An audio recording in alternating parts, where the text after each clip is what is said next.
নির্যাতন, আরেকদিকে মর্মান্তিক পথ দুর্ঘটনা। এই দুটি ঘটনারই সাক্ষী থাকলো মুর্শিদাবাদের ফরাক্কা বেনিয়া অঞ্চলের কেন্দুয়া গ্রাম। মঙ্গলবার কেন্দুয়া গ্রামে পৌঁছে দুর্ঘটনা কবলিত পরিবারের পাশে দাঁড়ালেন দক্ষিণ মালদার কংগ্রেস সাংসদ ঈশা খান চৌধুরী। সহানুভূতির ও আশ্বাসের পাশাপাশি ক্ষতিগ্রস্ত পরিবারের হাতে তুলে দেন আর্থিক সাহায্য। মানসিক স্বাস্থ্যের জন্য সবার আগে যে নামটি মনে ভেসে ওঠে, সুস্থ মনের ঠিকানা মনোবীক্ষণ।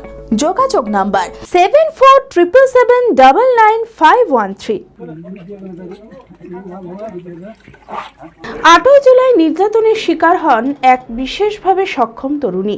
ঠিক তারপরে 11 জুলাই পাথর বোঝাই ট্রলি উল্টে গুরুতর আহত হয় এক অল্প বয়সের শিশুকন্যা।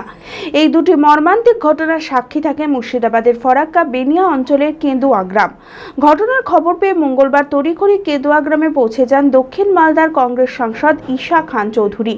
সহানুভূতির ও আশ্বাসের পাশাপাশি ক্ষতিগ্রস্ত উভয় পরিবারের হাতে তুলে দেন আর্থিক সাহায্য।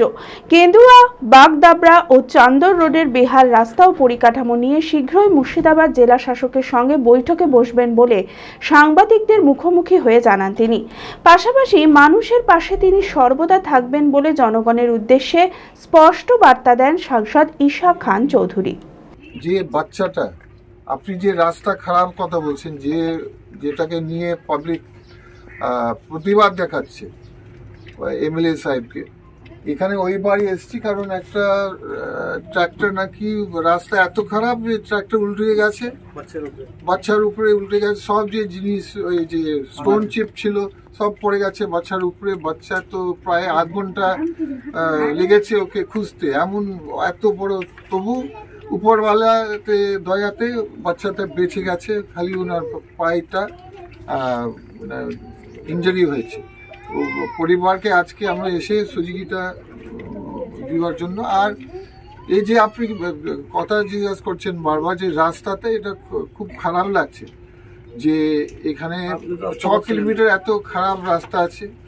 আমি শুনেছি এখানে পার্ট জেলা পরিষদের দায়িত্ব আর পার্ট তো অবশ্যই, যেহেতু এটা বড় প্রকল্প না লাগবে, ছোট রাস্তা নয়।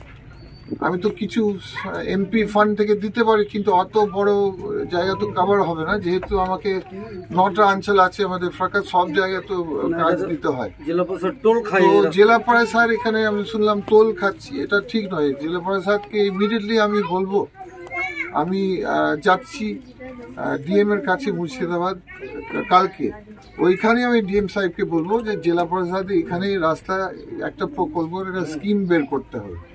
আর যদি পার্টটা হচ্ছে আপনার আম্বুজাকে আমি সঙ্গে সঙ্গে চিঠি লিখবো। আমি চাই যে 1 মাসের মধ্যে বা 2 মাসের একটা স্কিম এরা বের করুক, আর যাতে বৃষ্টি সিজন শেষ হলে এটা রাস্তা রিপেয়ার করতে হবে। এটা আমার পাবলিকের দাবি, এটা আমার দাবিও, যে এখন একটা স্কিম ধরো ডিএম সাহেব জেলা পরিষদকে নিয়ে, আর না হলে আমরা প্রতিবাদ করব যদি না হয়। কারণ বারবার জেলা পরিষদ আবার টাকা খাবে, আর অন্যদিকে কাজই হবে না মানুষের, রাস্তা রিস্ক হবে মানুষের, এটা তো ঠিক না।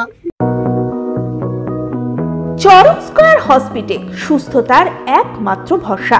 জেলায় প্রথম একই ছাদের তলায় সমস্ত অত্যাধুনিক উন্নত মানের চিকিৎসা পরিষেবা, উন্নত মানের IPD, ICU, CCU, NICU, PICU, dialysis, 7টি modular OT, orthopaedic, paediatric, urology, gynaecology, 24 ঘন্টা অভিজ্ঞ চিকিৎসক।